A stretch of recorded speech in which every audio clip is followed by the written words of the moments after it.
चालू।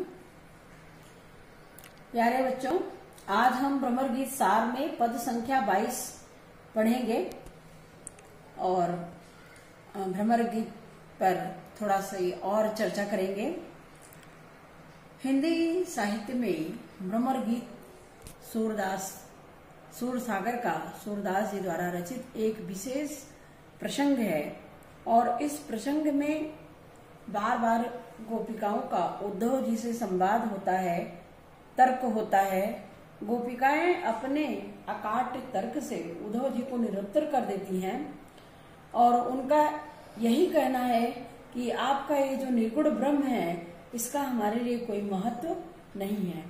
प्रस्तुत पद संख्या 22 जो हम आपको पढ़ाने जा रहे हैं, इस पद का प्रसंग है कि सूरदास जी ने कुब्जा के प्रति गोपियों के ईर्ष्या भाव की अभिव्यक्ति दी है। वो कुब्जा के सौभाग्य पर ईर्ष्या करती हैं और कहती हैं कि हमसे तो अच्छी कुब्जा दासी है जो कृष्ण भगवान के पास रहकर अनवरत उनके प्रेम को प्राप्त कर रही है। और प्रेम एक ऐसा मानवीय भाव है जो मनुष्य के अंतर हृदय में प्रेम रूपी कमल विकसित होता है और यह पूरा संसार प्रेम तत्व से ही चलता है। अब हम पद का पाठ करेंगे, फिर आपको व्याख्या पढ़ाएंगे। तो चलते हैं बच्चों। जीवन मुह चाही को नीको, दरस परस दिन रात करती हैं, कान पियारे पीको। नयनन मोद मोद किन देखो, बधेउ ज्ञान पोथी को। आछे आगे सुंदर श्याम मनोहर, और जगत सब भी को। सुनो जोग को, काले कीजय, जहां जान है जी को। खाटी मही नहीं रुचि माने, सूर खवैया घी। सूरदास जी कहते हैं कि गोपिकाएं कुब्जा से अपने ईर्ष्या भाव को व्यक्त करते हुए कहती हैं कि जीवन मोह चाही को नीको। हमसे अच्छा जीवन तो कुब्जा का है, क्योंकि वह अपने प्रियतम कृष्ण की चहेती प्रिया है और वह दिन रात अपने प्रियतम कृष्ण का दर्शन करती है और उनके शरीर का स्पर्श का सुख भी उसे प्राप्त होता है। हम तो उनसे इतनी दूर हैं, भगवान कृष्ण को तो हमारी याद भी नहीं आती है। दरस परस दिन रात करती है, कान पियारे पीको। वह तो दिन रात भगवान कृष्ण का दर्शन करती है और उनके प्रेम के आनंद का अनुभव करती है। नयनन मोदी मोदी किन देखो, बसो ज्ञान पोथी को। हे उदय जी, नेत्रों को मूद मूद करके आप कहते हैं कि एकाग्र चित्त होकर के तुम इस निर्गुण ब्रह्म को धारण करो।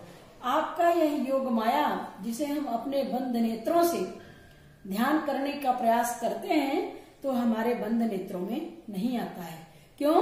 क्योंकि सूरदास जी ने बड़ा सुंदर लिखा, उधो मन नहीं हाथ हमारे। ये पद दूसरा है लेकिन भ्रमर गीत का ही है। उधो मन नहीं हाथ हमारे, रथ चढ़ाई। ये भाव सामने के लिए मैं आपके सामने प्रस्तुत कर रही हूँ।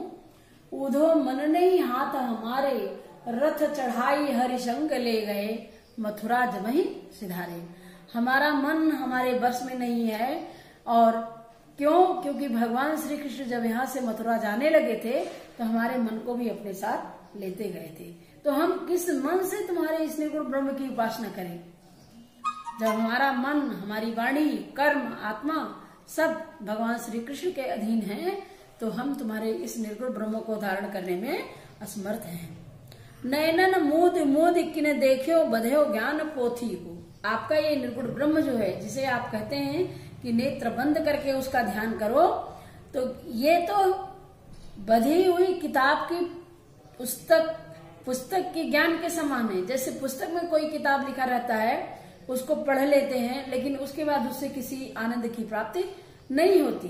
कहने का तात्पर्य यह है कि गोपिकाएं कह रही हैं कि जैसे पुस्तकी ज्ञान जो है वह नीरस होता है, उससे किसी प्रकार के आनंद की अनुभूति नहीं होती है। उसी प्रकार से तुम्हारा निर्गुण ब्रह्म है।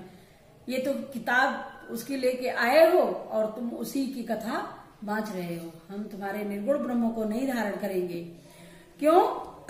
क्योंकि आछे सुंदर श्याम मनोहर, आछे सुंदर श्याम मनोहर और जगत सब फीको।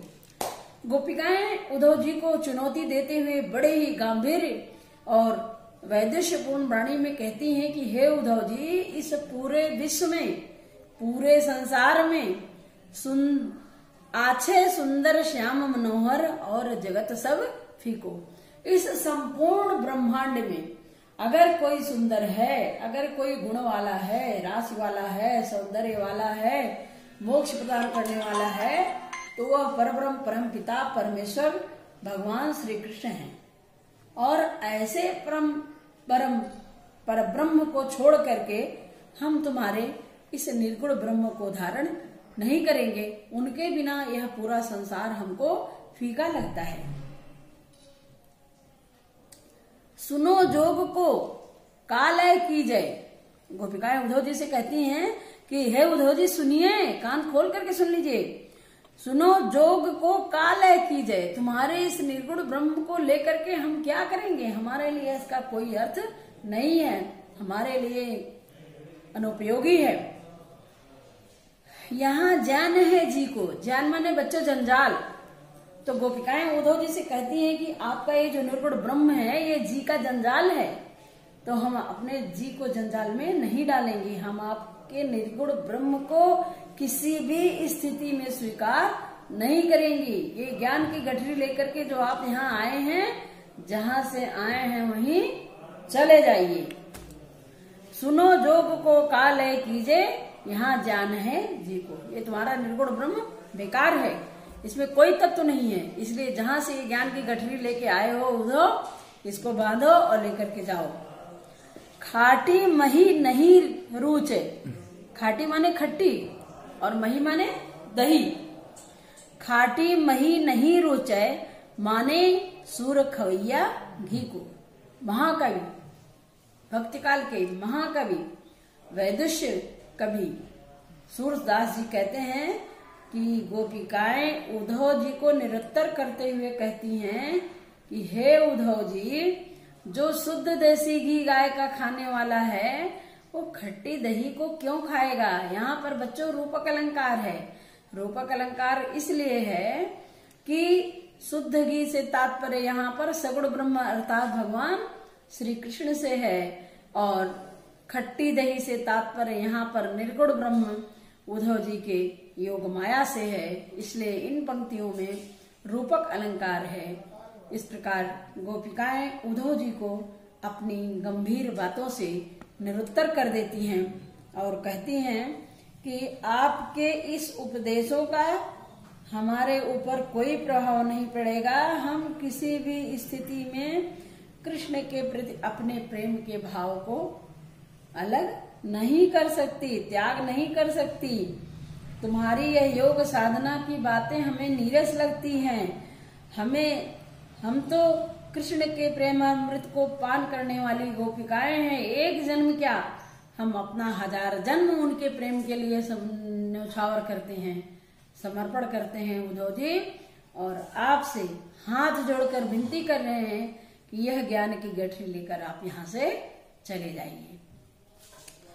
अब इस पद में बच्चों कुछ भाव साम्य की विशेष बातें हैं, उसको हम बिंदुवार आपको बता रहे हैं। पॉइंट संख्या 1, ज्ञान प्रस्तुत पद में ज्ञान योग का खंडन और प्रेम भक्ति का मंडन किया गया है। दूसरा, उद्धव के ज्ञान एवं योग को खट्टी छाछ और अपने प्रेम भक्ति को गोपियां घी प्रतिपादित करती हैं। तीसरा, दरस परस में पदमैत्री, मूद मूद में पुनरुक्ति, सुनो जोग कालय कीजय में वक्रोक्ति और खाटी मही घी में अनयोक्ति अलंकार है। नंबर 4, मही ज्ञान योग का प्रतीक है और घी प्रेम भक्ति का प्रतीक है। नंबर 5, नयनन मोदी मोदी किन देखी में विरोधाभास है। क्योंकि जब आप नेत्र को बंद कर लेंगे तो आपको दिखाई क्या देगा? कुछ नहीं दिखाई देगा, है ना। तो यहाँ पर बच्चों विरोधाभास अलंकार है। लक्षणा से इसका अर्थ है ध्यानमग्न और एकाग्रचित्त होकर के बैठना। नंबर 6, गोपियों की तर्कशीलता उद्धव को निरुत्तर कर देने के लिए पर्याप्त है। नंबर 7, ज्ञान योग का तिरस्कार व्यंजित होने से यहाँ तिरस्कृत वाच्य ध्वनि का सौंदर्य परिलक्षित हो रहा है। 8वां, वियोग श्रृंगार कोमल कांत पदावली से युक्त ब्रजभाषा पद शैली है। धन्यवाद बच्चों।